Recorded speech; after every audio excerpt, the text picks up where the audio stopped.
የሰው ልጅ ወደ ጨረቃ ተመልሶ ለመሄድና በዚያም ቋሚ መኖሪያ ለመመስረት የሚያደርገው ጥረት አሁን ላይ ከሮኬት መንደፍ አልፎ ኃይልን የማመንጨት ፈተና ላይ ደርሷል።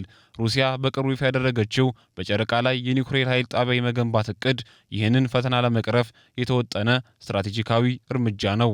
ይህ ፕሮጀክት ከሳይንሳዊ ፋይዳው ባለፈ በምድር ላይ ያለውን የሀያላን ሀገራት ሽኩቻ ወደ ጠፈር ያሻገረ ክስተት ሆኖ ተመዝግቧል። ጨረቃ ለሰው ልጅ ምቹ ያልሆነ ተፈጥሮ አላት። ከነዚህ መካከል ዋነኛው የጨረቃ ቀንና ሌሊት ዑደት ነው። በጨረቃ ላይ አንድ ቀን 708 ሰዓታትን ይፈጃል። ይህም ማለት ለ14 ተከታታይ ቀናት ከፍተኛ የሆነ የፀሐይ ብርሃን ሲኖር፣ ቀጣዮቹ 14 ቀናት ደግሞ ፍጹም የሆነ ጨለማ ይነግሳል። እስካሁን ለነበሩ አጭር የጨረቃ ተልእኮዎች የፀሐይ ኃይል በቂ ነበረ።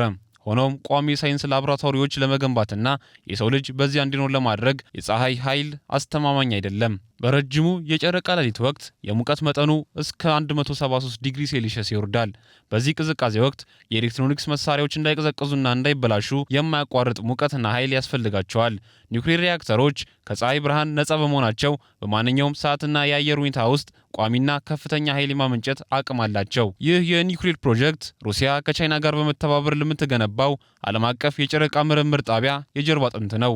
ሩሲያ በኒውክሌር ቴክኖሎጂ ያላትን የረጅም ዘመን ልምድ ቻይና ደግሞ አሁን ላይ ካላት የፈጣን የጠፈር ምርምር እድገትና የፋይናንስ አቅም ጋር በማጣመር አሜሪካ የምትመራውን የአርቴምስ ፕሮግራም ለመገዳደር እየተዘጋጁ ነው። እቅዱ የኒውክሌር ሪያክተሩን እንደ አውሮፓውያን አቆጣጠር በ2033 እና በ2035 መካከል ጨረቃ ላይ ማድረስ ነው።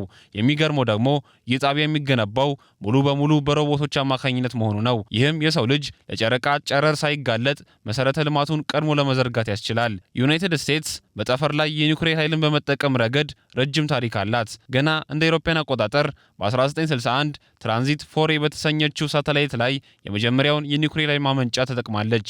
በአፖሎ የጨረቃ ጉዞዎች ወቅትም ጠፈርተኞች በጨረቃ ገጽ ላይ የተከሏቸው የሳይንስ መሳሪያዎች ለዓመታት እንዲሰሩ ያደረገው ስናፕ 27 የተሰኘው አነስተኛ የኒውክሌር ሪያክተር ነበር። አሁን ላይ ናሳ ፊዥን ሰርፌስ ፓወር በተሰኘው አዲስ ፕሮጀክቱ ቢያንስ ለ10 ዓመታት ያለምንም ጥገና 40 ኪሎዋት ኤሌክትሪክ የሚያመነጭ ሪያክተር እያዘጋጀ ይገኛል። ይህ ኃይል ለ33 አባወራዎች በቂ ሲሆን በጨረቃ ላይ ግን አንድ ሙሉ ቤዝ ለማንቀሳቀስ ይውላል። አሜሪካ የራሷን ሪያክተር በ2030ዎቹ መጀመሪያ ላይ ጨረቃ ላይ ለመትከል ማቀዷ ከሩሲያ ጋር የሚደረገው ፍጥጫ ምን ያህል የጠበቀ መሆኑን ያሳያል። የኒውክሌር ኃይልን ወደ ጠፈር ማውጣት የራሱ የሆኑ ስጋቶችና ጥያቄዎች ቢኖሩትም ሀያላን ሀገራት ግን ለዚህ ትኩረት ሰጥተውታል። ይህ ሽኩቻ ማን ቀድሞ ጨረቃን ይቆጣጠራል ከሚለው ጥያቄ አልፎ ጨረቃ ላይ ያለውን ሀብት ማን ቀድሞ ይጠቀማል የሚል ይዘት አለው።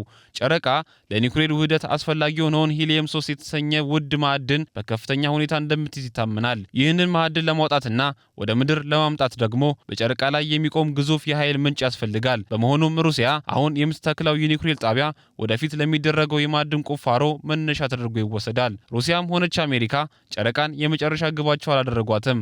ጨረቃ ወደ ማርስና ወደ ጥልቅ ጠፈር ለሚደረጉ ጉዞዎች እንደ ነዳጅ ማደያ ወይም መሸጋገሪያ ጣቢያ ታገለግላለች። በጨረቃ ላይ በኒውክሌር ኃይል አማካኝነት ውሃን ወደ ሃይድሮጅንና ኦክሲጅን በመቀየር የሮኬት ነዳጅ ማምረት ይቻላል። ይህም ከምድር ተነስቶ ረጅም ጉዞ ከመጀመር ይልቅ ከጨረቃ ተነስቶ ወደ ማርስ መጓዝን እጅግ ቀላልና ርካሽ ያደርገዋል። በጠፈር ላይ የኒውክሌር ኃይልን መጠቀም የራሱ የሆኑ ስጋቶች አሉት። የሪያክተሩ ብልሽት ወይም በሮኬት በሚወነጨፍበት ወቅት ሊያጋጥም የሚችል አደጋ በከባቢ አየር ላይ ሊደርስ የሚችለው ተጽዕኖ በሳይንቲስቶች ዘንድ ክርክር ያስነሳል። በተጨማሪም ኒውክሌር ቴክኖሎጂ ለሰላማዊ ሳይንስ ተብሎ ወደ ጠፈር ማውጣት ወደፊት ለጠፈር ጦርነት መንገድ ሊከፍት ይችላል የሚል ስጋት በዓለም አቀፉ ማህበረሰብ ዘንድ አለ። ሆኖም ሩሲያም ሆነች አሜሪካ ፕሮጀክታቸው ሙሉ በሙሉ ለሲቪል አገልግሎት የታለሙ መሆናቸውን ይገልጻሉ።